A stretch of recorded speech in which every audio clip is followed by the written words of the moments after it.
What is a patsy? Someone a scapegoat, someone that takes the Not a blame. scapegoat. That's a different. A scapegoat is where you've been punished for somebody else's wrong Oh, so that they did. someone to put the blame onto. Yes, you put the blame onto it.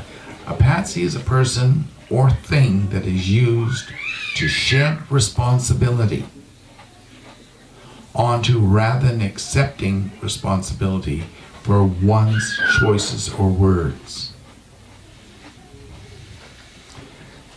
And you see, people often speak wrong or they make bad choices, but it's always somebody else's fault.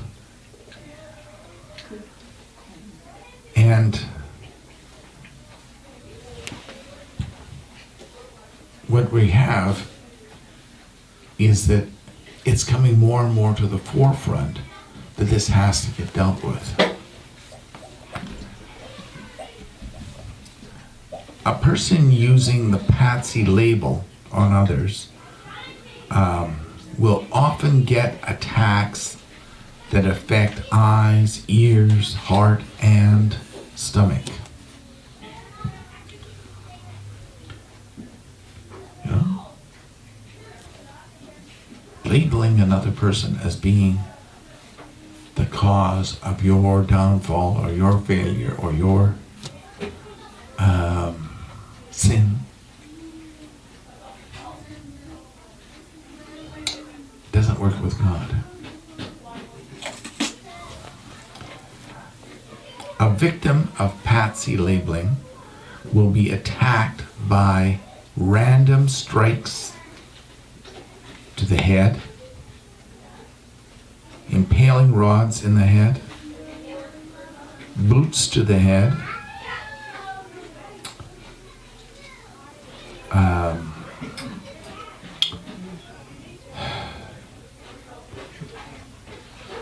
they get attacks into the stomach, attacks into the chest, and the groin area.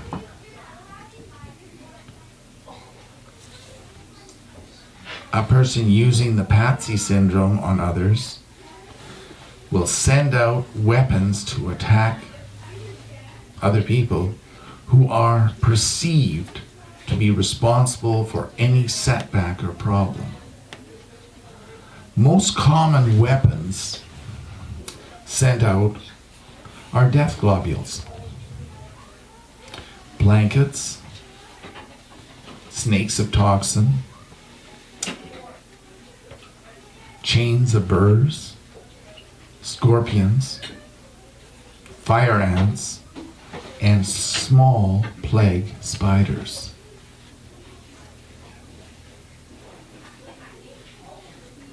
And they may not realize they're actually sending these out against people. You know, they can feel so self-righteous that they don't connect the causing other people's problems. They're sowing seeds of problems in another's life, and they're going to harvest back that 100-fold. A person who is a victim of the Patsy syndrome will take the label created by others and weld it to their forehead. They create their ID on being used and abused and victimized. And that's a stupid way of making your identity.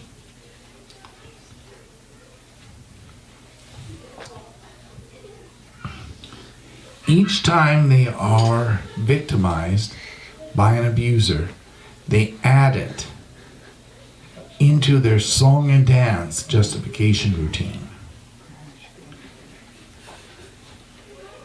And it's amazing, you'll listen to people and they'll rehash to you why they have all these problems in their life, but they won't speak out the words that change them. Okay?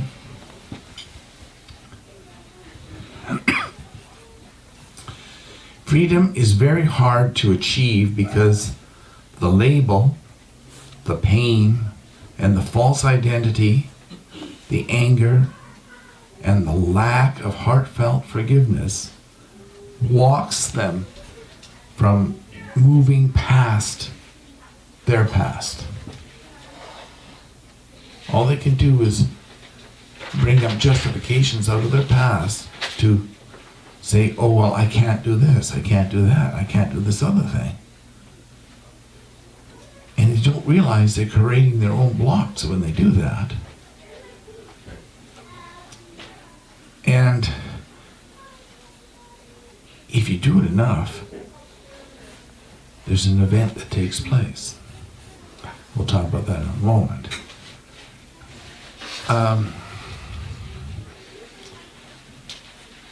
When a person creates a false identity or holds onto a false identity that's been created by others, what is it that you think comes into their life? Falseness. Ulcers? Falseness. Falseness. Falseness too, but Bad falseness. identity. Bad identity, for sure. False hopes would be there. Lots of wishing. Wishing, false hopes, vengeance, and repeating of past mistakes makes it almost impossible for them to grab hold of God's future. And it's very, very difficult for them to incorporate a change because they're always talking their past into their future. Okay? But Patsy labels and syndromes will often open the door for the blanket of forfeiture to fall on that person and sometimes that whole family line. And you don't win from it. You don't break free from it. A Patsy victim will create such a negative atmosphere around them that they will become powerful victimizers of others without really realizing it. You see, they got that justification there. It's okay for them to do it because look at all the things they've gone through in their past being victimized, isn't it? Okay? Everyone will have to sympathize with them or be labeled as heartless, cruel, selfish, inconsiderate, and many such things like that. They turn around and they label others because they've been a Patsy victim. While they harass everyone with how sad and unfair life has been to them, they're not recognizing what they're doing to other people that they're reaping a harvest from. What you sow, you reap. If you victimize others, you will reap it. But they don't want to change the atmosphere that they live in.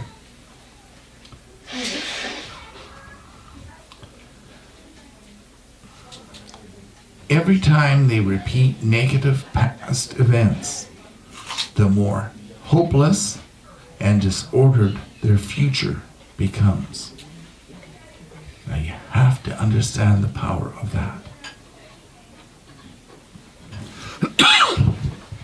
If you are constantly repeating the past, talking about it to everybody that'll listen, well, I can't do this because of this and this happened, this and it's just too much. What you've done is you have placed the power of disorder over your life. That demon cannot be sent. It possesses you. Yeah, it moves into possession status.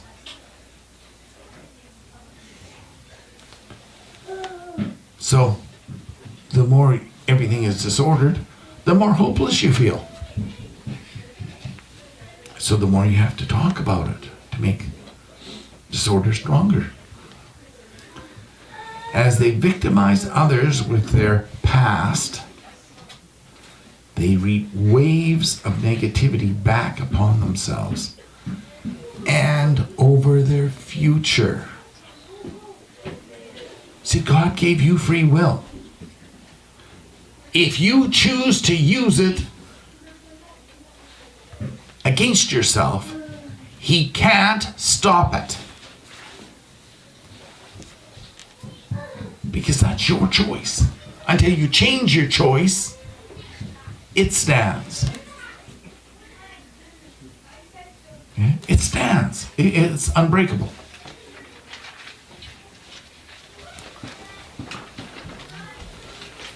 Now, where did this blame game begin? It started with Adam.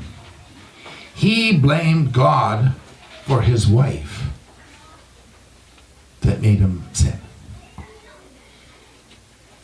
His wife, he blamed because, well, she made bad choices, you see. And both of his weaknesses, which were based in doubts and fears, came to the forefront. You know, he had a fear about being thrown out of the Garden of Eden. So what do you think happened to him? Got thrown out. Yeah. Eve blamed the snake and then God for not protecting her, and Adam for not advising her that what the snake was saying was wrong.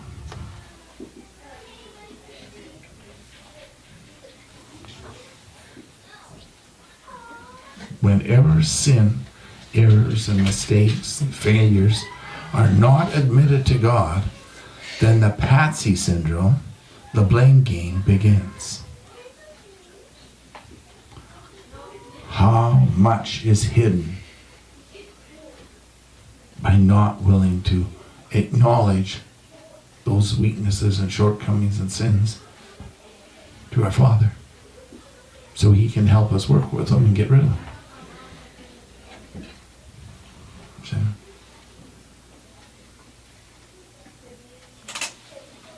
Has there been peace on the world since the blame game began? No. None. There was never peace in the marriage between Adam and Eve after that point.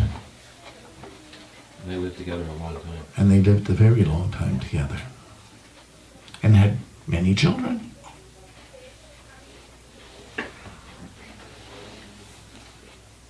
So,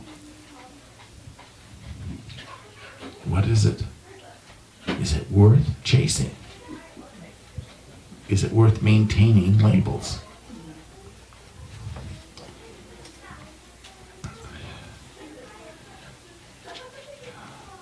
Whenever you do not confess the problem truthfully, you have to find the patsy for justification. As for that sin or that error or that mistake or that event that happened, are the words that were used. You know, I hear this fairly often. Well, I was never taught that in school. You know, what? You mean since you left school, you've never learned a single thing? Either they're trying to say, I'm too dumb to reason it through, or they are so stupid that they've never been able to learn. It's one of the two, and I reject being dumb. Okay? I have the mind of Jesus. I've been anointed. So we know what the problem is. And then you hear this saying, well, Satan made me do it. So,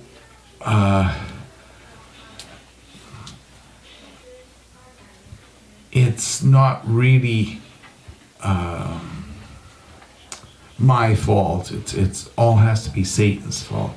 Well, maybe he tempted you into it, but you made the choice to do it. And just declaring that Satan made you do something is not confessing the truth on a sin or an error. He can't make you do something unless you had leanings of wanting it, that you doubted God and wanted to sin on that matter, or wanted to get caught in that trap.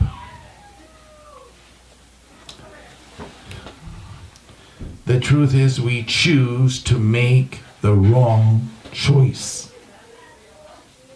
We choose to obey the wrong God. It's a choice. And we refuse to be instructed by the written word of God or the Holy Spirit. See, as long as you're in this, it's somebody else's fault, you're not willing to receive the instruction. It won't get into your heart. Your identity can't get into your heart if you need to blame somebody else for your choice. Do you understand the importance of that?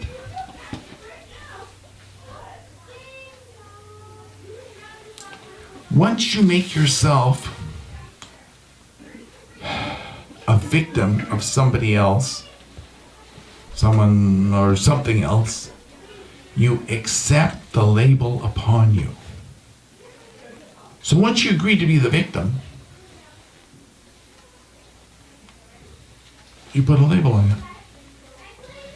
When you speak it out in agreement with what they've been labeled on you, when you speak that out, you weld it on because you are declaring in full agreement that you're not who God made you. You're who that person or that demon declared you to be.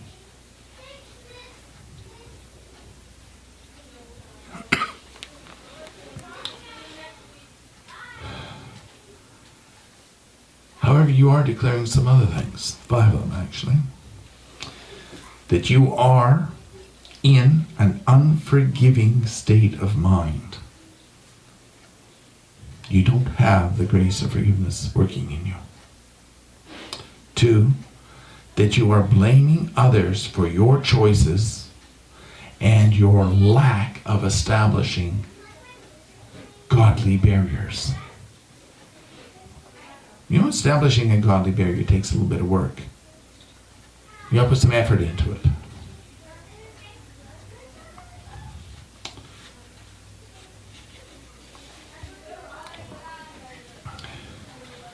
Three, that you want to get even and cause another's pain. You know, you don't have to hit them over the head to cause them pain. Just repeat the same stupid story over and over and over to them like a drunk does.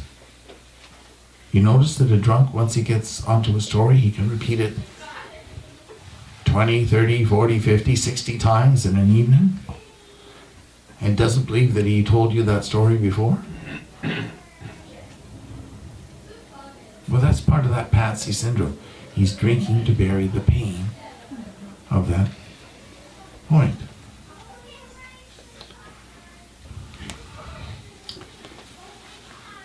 4, that you are willing to submit yourself to ridicule in order for you to get sympathy, pity, and support against another person.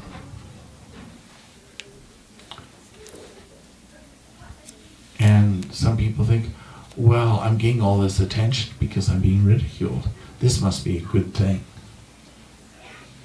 No, it isn't. It's just pushing you further into the pit. And 5, that you are ready to accept the blanket of forfeiture over every area of your life, rather than accept the peace of Jesus and all the blessings he wants you to have. The Patsy label and syndrome are not easily broken because of accusation, revenge, gossip, lying, embitterments, resentments, loss, squandering, and unforgiveness. These demons come in to hold it in place.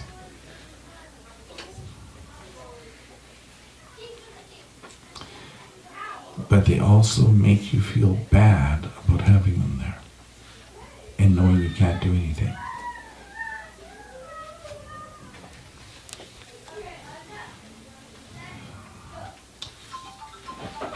The demons work to convince you that you are right and God and everyone else is wrong. You're right to feel the way you do, but everybody's wrong for telling you that you're off base.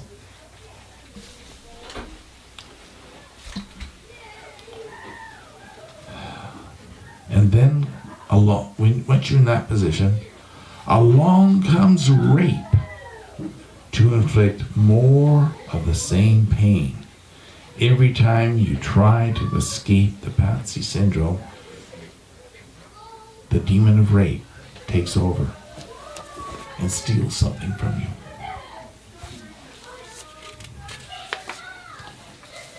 So how do you break free? Well, there's 10 things that are basic. The first is acknowledge and confess the truth about your involvement in the Patsy syndrome and the labels. If you don't admit they're there, you can't get rid of them. 2 is ask your Father to grant you the grace of forgiveness so that you can forgive yourself, forgive God, and forgive the victimizer.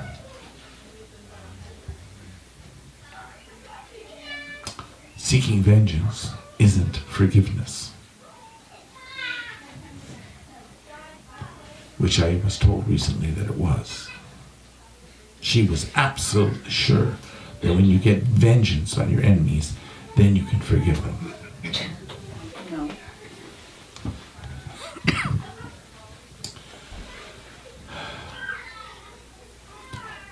3 is to thank your Father continually for his grace and defense against the Patsy support attackers.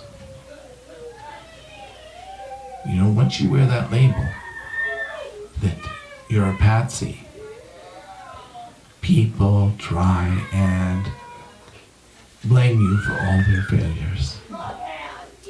And if you got no barriers, oh, I must have done something that caused that to them. Did you? No, it was their choice, what they did.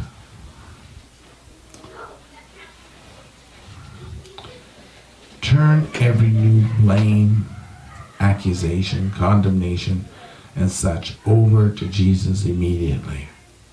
Don't meditate on it. Don't spend a long time dwelling on it in self-pity, because what happens when you're in self-pity? You start to victimize others and put the Patsy onto them. 5, put your thoughts on good things, on helping others and blessing everyone. Find things you can bless people with. Not dwell on the past and the victimization problems. 6, let the past die as the past. Resist Satan's move to get you to talk it back into your future. Nowhere does it tell you to bring your past into your future in the Word of God. It just doesn't tell you to do that. So why do it?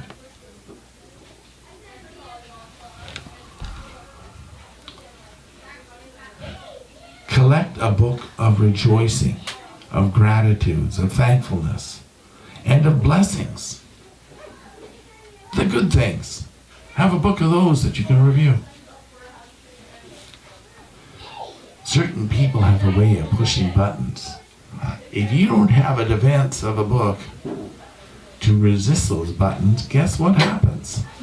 Those buttons get pushed and they get locked into place. You have a tizzy fit.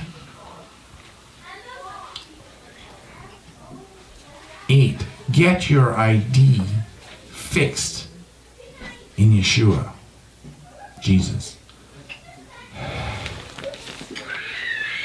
And you see, you can often say, well, this is my identity in Jesus, but if you don't reject all of Satan's IDs, you know what he's trying to force you as an ID, what do you dwell on more? The positive then or the negative?